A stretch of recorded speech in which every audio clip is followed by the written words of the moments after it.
For thousands of years, the lands known today as Russia and Ukraine were inhabited by nomadic tribes and mysterious Bronze Age cultures. The only record they left were their graves. In the great open grasslands of the south, the steppe, they buried their chieftains beneath huge mounds, called kurgans. The ancient Greek historian Herodotus called these people Scythians. Their lands were overrun by the same nomadic warriors who brought down the Roman Empire.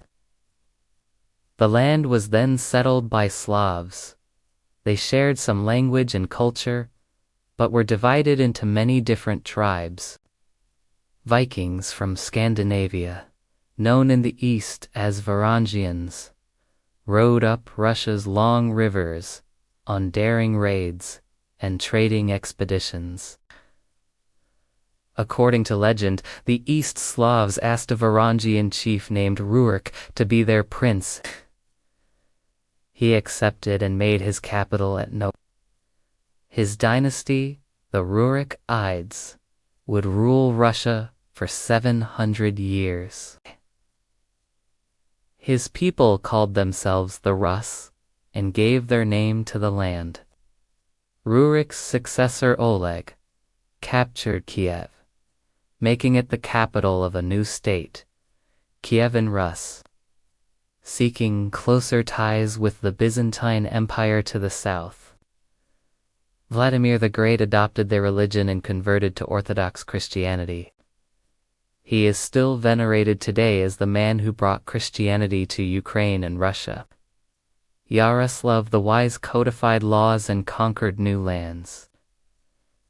His reign marked the golden age of Kievan Rus. It was amongst the most sophisticated and powerful states in Europe. But after Yaroslav's death, his sons fought amongst themselves. Kievan Rus disintegrated into a patchwork of feuding princedoms just as a deadly new threat emerged from the east. The Mongols, under Genghis Khan, had overrun much of Asia. Now they launched a great raid across the Caucasus Mountains and defeated the Kievan princes, but then withdrew.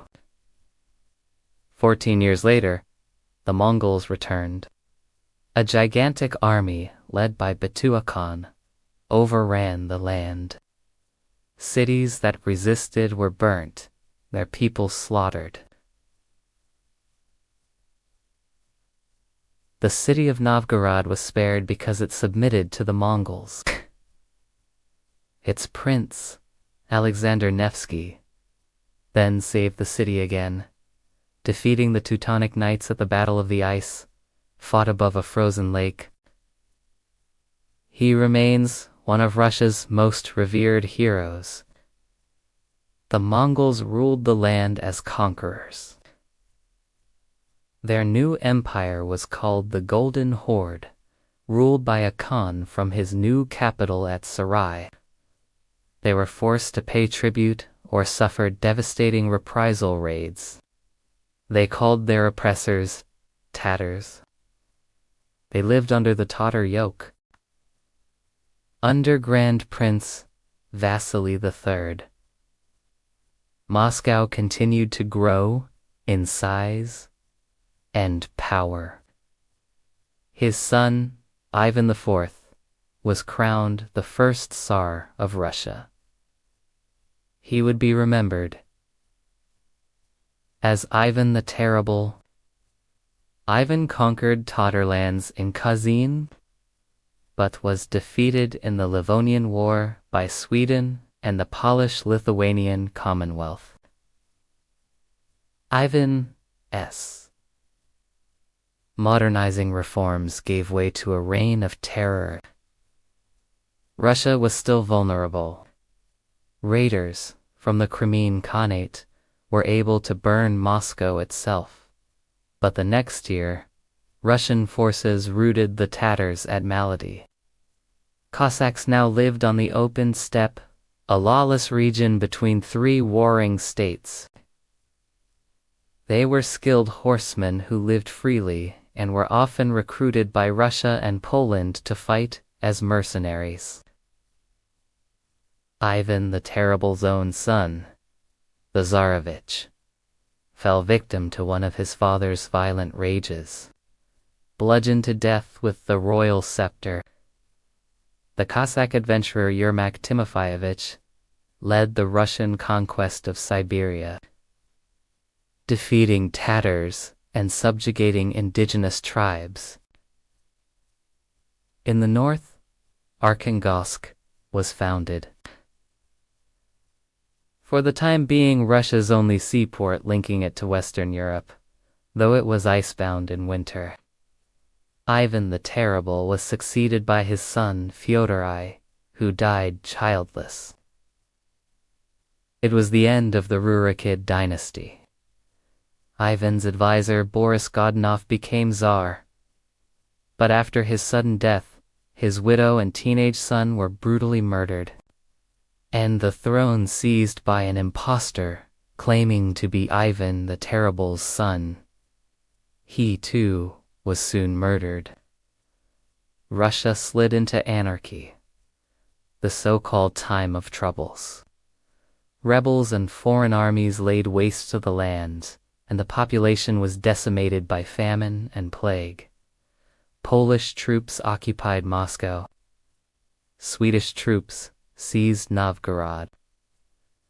The Russian state seemed on the verge of extinction. In 1612, Russia was in a state of anarchy. They called it the time of troubles. The people were terrorized by war, famine, and plague. Up to a third of them perished. Foreign troops occupied Moscow, Smolensk, and Novgorod. But then, Russia fought back. Prince Pozharsky and a merchant, Kuzma Menin, led the Russian militia to Moscow and threw out the Polish garrison. Since 2005, this event has been commemorated every 4th of November as Russian National Unity Day, the Russian Assembly. The Zemsky Sobor realized the country had to unite behind a new ruler and elected a 16-year-old noble, Mikhail Romanov, as the next Tsar. His dynasty would rule Russia for the next 300 years. Tsar Mikhail exchanged territory for peace, winning Russia much-needed breathing space. His son, Tsar Alexei, implemented a new legal code, the Soborno. It turned all Russian peasants, 80% of the population, into serfs, effectively slaves. Their status inherited by their children. It was a system that dominated Russian rural life for the next 200 years. The head of the Russian Orthodox Church, Patriarch Nikan, imposed religious reforms that split the church between reformers and old believers. It's a schism that continues to this day. Ukrainian Cossacks rebelling against the Polish-Lithuanian Commonwealth, recognized Tsar Alexei as overlord in exchange for his military support. It led to the 13 Years' War between Russia and the Polish-Lithuanian Commonwealth. Russia emerged victorious, reclaiming Smolensk and taking control of eastern Ukraine. A revolt against Tsarist government, led by a renegade Cossack, Strunka Razin was brought to Moscow and executed by quartering. The sickly but highly educated Fyodor III passed many reforms. He abolished Mesnishivs, the system that had awarded government posts according to nobility rather than merit. But Fyodor died aged just 19. His sister Sophia became Princess Regent, ruling on behalf of her younger brothers, the joint Tsars Ivan V and Peter I. After centuries of conflict, Russia and the Polish-Lithuanian Commonwealth signed a treaty of eternal peace. Russia then joined the Holy League in its war against the Ottoman Empire. Sophia's reign also saw the first treaty between Russia and China, establishing the frontier between the two states. At age 17, Peter I seized power from his half-sister. Peter became the first Russian ruler to travel abroad. He toured Europe with his grand embassy, seeking allies for Russia's war against Turkey and learning the latest developments in science and shipbuilding. He made those who refused to shave pay a beard tax. The war began badly for Russia, with a disastrous defeat to Charles XII of Sweden at Narva.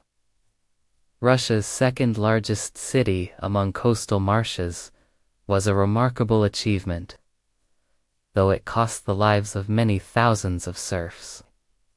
But Russia won a second Battle of Narva before crushing Charles XII's army at the Battle of Poltava. Ivan VI spent his entire life in captivity until aged 23. He was murdered by his guards during a failed rescue attempt. Elizabeth Miwa was famed for her vanity, extravagance, and many young lovers. But she was also capable of decisive leadership. In alliance with France and Austria, Elizabeth led Russia into the 7 Years' War against Frederick the Great of Prussia. The Russian army inflicted a crushing defeat on Frederick at the Battle of Kunersdorf, but failed to exploit its victory. Poland did not re-emerge as an independent nation until 1918.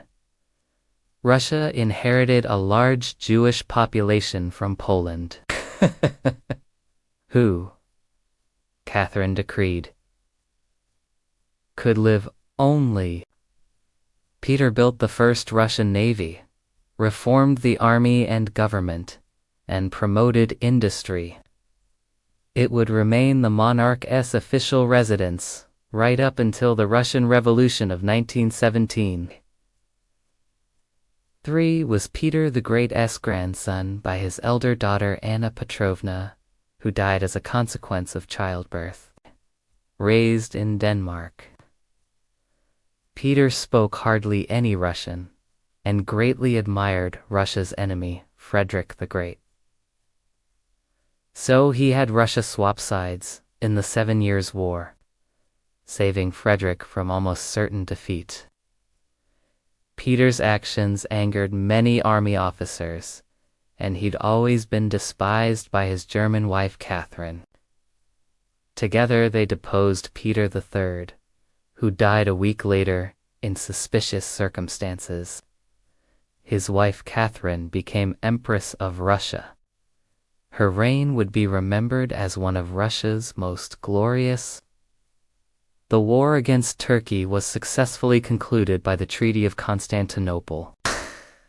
But it was his grandson's German wife Catherine who deposed her husband to become Empress of Russia, who oversaw the completion of that transformation. Schools and colleges were built. The Bolshoi Theater was founded, as well as the Imperial Academy of Fine Arts, while her own magnificent collection of artwork now forms the basis of the world-famous Hermitage Museum. Catherine encouraged Europeans to move to Russia to share their expertise, and helped German migrants to settle in the Volga region, where they became known as Volga Germans. Their communities survived nearly 200 years until, on Stalin's orders, they were deported east at the start of World War II. Catherine's reign also saw enormous territorial expansion. In the south, Russia defeated the Ottoman Empire, winning new lands and the fortresses of Azov and Kerch. But then Catherine faced a major peasant revolt, led by the renegade Cossack Yemelyan. The rebels took many fortresses and towns and stormed the city of Kazan before they were finally defeated by the Russian army.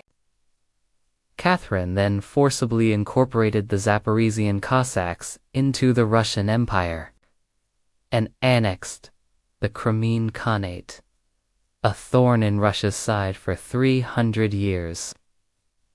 Russia's new lands in the south were named Novorossiya, New Russia. Sparsely populated, they were settled by Russian colonists under the supervision of Prince Potemkin, Catherine's advisor and lover. Like Peter, she too would be remembered as the Great. Catherine was a student and admirer of the French Enlightenment, and even corresponded with the French philosopher Voltaire. She reigned as an enlightened autocrat.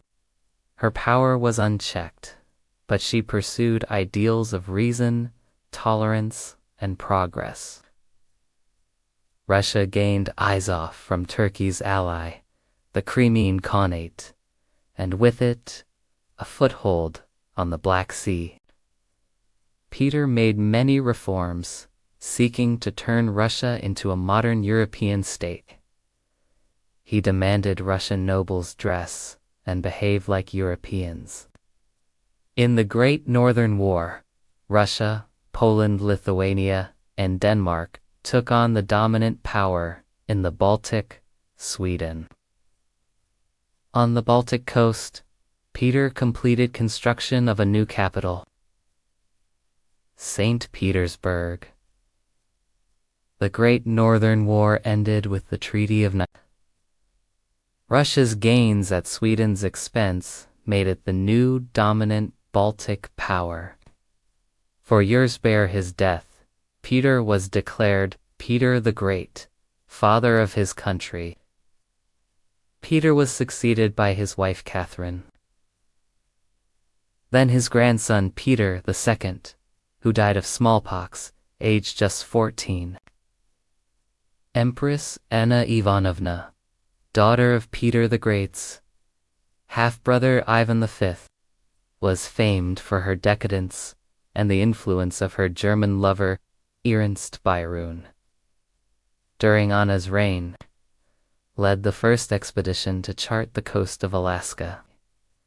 He also discovered the Aleutian Islands and later gave his name to the sea that separates Russia and America.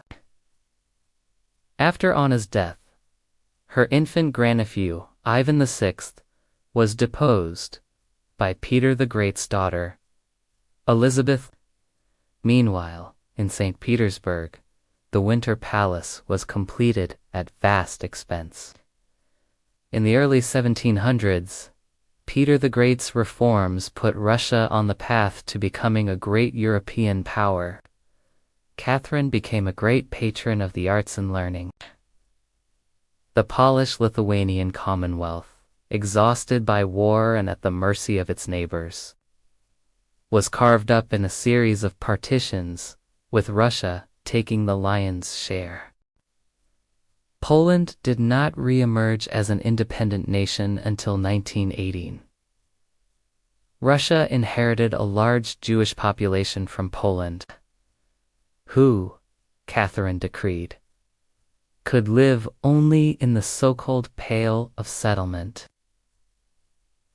Part in France. The French Revolution. Catherine was horrified, and in the last years of her reign, completely turned her back on the liberal idealism of her youth. France had a new emperor, Napoleon Bonaparte, who inflicted a series of defeats on Russia and her allies. At Austerlitz, At Borodino, French and Russian armies clashed in a gigantic battle, one of the bloodiest of the age. Then, with Austria and Prussia, he formed the Holy Alliance, with the aim of preventing further revolutions in Europe. Meanwhile, in the Balkans and Caucasus, Russia had been waging intermittent wars against the Ottoman Empire, Persia, and local tribes. But there was discontent within Russia, amongst intellectuals and army officers, some of whom had formed secret societies to plot the overthrow of Russia's autocratic system. The state was to rest on the pillars of Church Tsar and the Russian national spirit, a clear rejection of the values of European liberalism. Russian victory brought further gains in the Black Sea region. A Polish revolt, led by young army officers, was crushed by Russian troops. The Russian Black Sea Fleet inflicted a crushing defeat on the Turks at the Battle of Sinope. But Britain and France, alarmed at Russia's southern expansion and potential control of Constantinople, the Allies landed troops in Crimea, besieged the naval base of Sevastopol. In the Baltic, British and French warships blockaded the Russian capital. Russia was forced to sign a humiliating peace, withdraw its forces from the Black Sea, and put on hold plans for further southern expansion. Nicholas I was succeeded by his son, Alexander II. The Crimean War had exposed Russia's weakness. The country lagged far behind its European rivals in industry, infrastructure, and military power. So Alexander, unlike his father, decided to embrace reform. Alexander Pushkin, Russia's greatest poet, was shot in a duel and 2 days later died from his wounds. Nicholas sent troops to help put down a Hungarian revolt against Austrian rule. The emperor's willingness to help suppress liberal revolts won him the nickname. In the Caucasus, border clashes with Persia led to a war which ended in complete Russian victory. Alexander Herzen, a leading intellectual critic of Russia's autocracy, emigrated to London, where he continued to call for reform in his homeland. He'd later be described as the father of Russian socialism. The Treaty of Turkmenchay forced Persia to cede all its territories in the region to Russia and pay a large indemnity. When Emperor Alexander was succeeded, not as expected by his brother Constantine, but by a younger brother Nicholas, one of these secret societies used the confusion. But the Decembrist revolt, as it became known, was defeated by loyalist troops, and the ringleaders were hanged. Others were sent into internal exile in Siberia. This was to become a common sentence for criminals and political prisoners in Tsarist Russia. The frontier had been pushed south to incorporate Bessarabia, Circassia, Chechnya, and much of modern Georgia, Dagestan, Azerbaijan, and Armenia. But the peoples of the Caucasus bitterly resisted Russian rule. Russia's attempt to impose its authority on the region led to the Caucasian War, a brutal conflict fought amongst the mountains and forests that would drag on for nearly 50 years. Napoleon emerged victorious, but the Russian army escaped intact. Napoleon occupied Moscow, which was destroyed by fire. but parts of Russian society had now developed an appetite for European-style liberalism, including certain army officers who'd seen other ways of doing things during the Napoleonic Wars. And the new emperor's first challenge would be military revolt. And when Alexander refused to negotiate, the French army was forced to make a long retreat through the Russian winter. Napoleon had been dealt a mortal blow, and Russia, alongside Prussia, Austria, and Britain, then led the fight back, which ended in the capture of Paris and Napoleon's abdication. But at Tilsit, in 1807, the two young emperors met and made an alliance. Russia attacked Sweden, annexing Finland, which became an autonomous Grand Duchy. 3 years later, Catherine died, ending one of the most glorious reigns in Russian history. She was succeeded by her son, Paul, a man obsessed by military discipline and detail. Russia joined the coalition of European powers fighting revolutionary France. Marshal Suvorov, one of Russia's greatest military commanders, won a series of victories against the French in northern Italy. But the wider war was a failure. Meanwhile, Paul's reforms had alienated Russia's army and nobility, and he was murdered in a palace coup. He was succeeded by his 23-year-old son, Alexander, who shared his grandmother Catherine's vision for a more modern Russian state. His advisor, the brilliant Count Mikhail Speransky, reformed administration, yet the emperor refused to back his plans for a liberal constitution. Ultimately, it was war with France that would dominate Alexander's reign. But then, in 1812, Napoleon invaded Russia. At the Congress of Vienna, as part of the spoils of war, Alexander became King of Poland. Alexander was succeeded by his brother Nicholas, a conservative and reactionary. 1825. Victory over Napoleon had confirmed Russia's status as a world power. Nicholas went on to adopt an official doctrine of orthodoxy, autocracy, and nationality. Russian support for Greece in its war of independence against the Ottomans led to war between Russia and the Ottoman Empire. Russia's first major railway was opened, connecting St. Petersburg and Moscow.